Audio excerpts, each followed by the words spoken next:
आइए आज सुनते हैं बुध प्रदोष व्रत की कथा।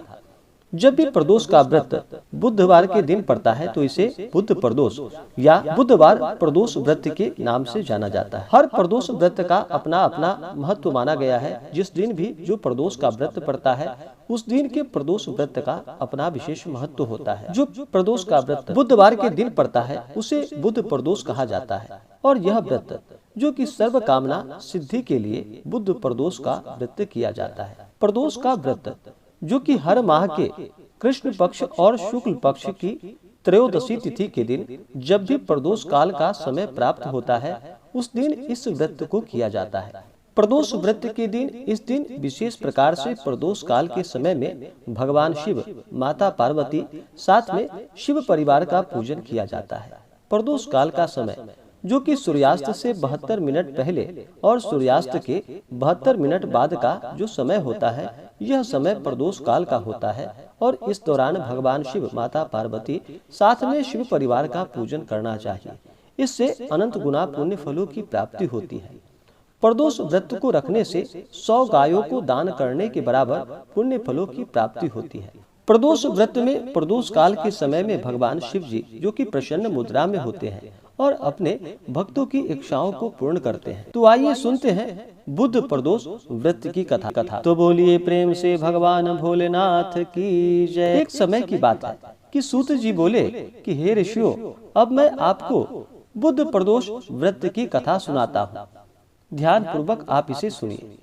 प्राचीन काल की कथा है कि एक पुरुष का नया विवाह हुआ था।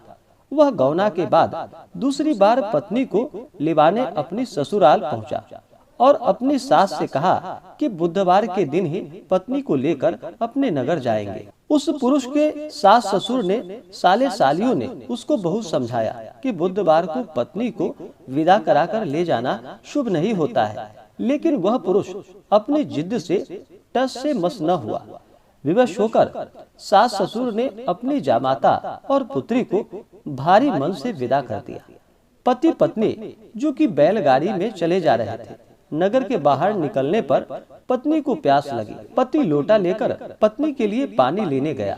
पानी लेकर जब लौटा तो उसके क्रोध का ठिकाना न रहा और उसके आश्चर्य का ठिकाना न रहा, क्योंकि उसकी पत्नी किसी अन्य पुरुष के लाए लोटे से पानी पीकर हंस हंस कर बातें कर रही थी। क्रोध में आकर आग बबूला होकर वह उस आदमी से झगड़ा करने लगा। मगर यह देखकर उसके आश्चर्य की सीमा न रही कि उस पुरुष की शक्ल उस आदमी से हूबहू मिलती थी। हम शक्ल आदमियों को झगड़ते हुए काफी देर हो गई तो वहां आने जाने वाले की भीड़ एकत्रित हो गई और फिर वहां पर सिपाही आ गया। सिपाही ने स्त्री से पूछा कि इन दोनों में से कौन सा आदमी तुम्हारा पति है।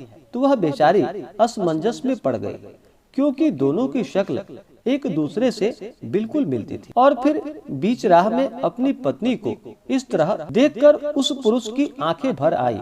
वह भगवान शंकर से प्रार्थना करने लगा कि हे भगवान, आप मेरी और मेरी पत्नी की रक्षा कीजिए। मुझसे बड़ी भूल हो गई जो मैं बुधवार को पत्नी को विदा करा लाया। भविष्य में ऐसा अपराध कदापि नहीं करूंगा। उसकी वह प्रार्थना जैसे ही पूरी हुई कि दूसरा पुरुष वहां से अंतर ध्यान हो गया और वह पुरुष सकुशल अपनी पत्नी के साथ अपने घर पहुंच गया। उस दिन के बाद पति और पत्नी दोनों मिलकर नियम पूर्वक बुधवार प्रदोष का व्रत करने लगे। इस प्रकार भगवान शिव, माता पार्वती की कृपा से उसके सभी मनोरथ पूर्ण हुए। तो बोलिए प्रेम से भगवान भोलेनाथ की जय। आशा करता हूँ कि जानकारी आपको अच्छा लगा हो। ऐसे ही जानकारियाँ प्राप्त करते रहने के लिए हमारे इस चैनल को लाल बटन दबा करके सब्सक्राइब करें।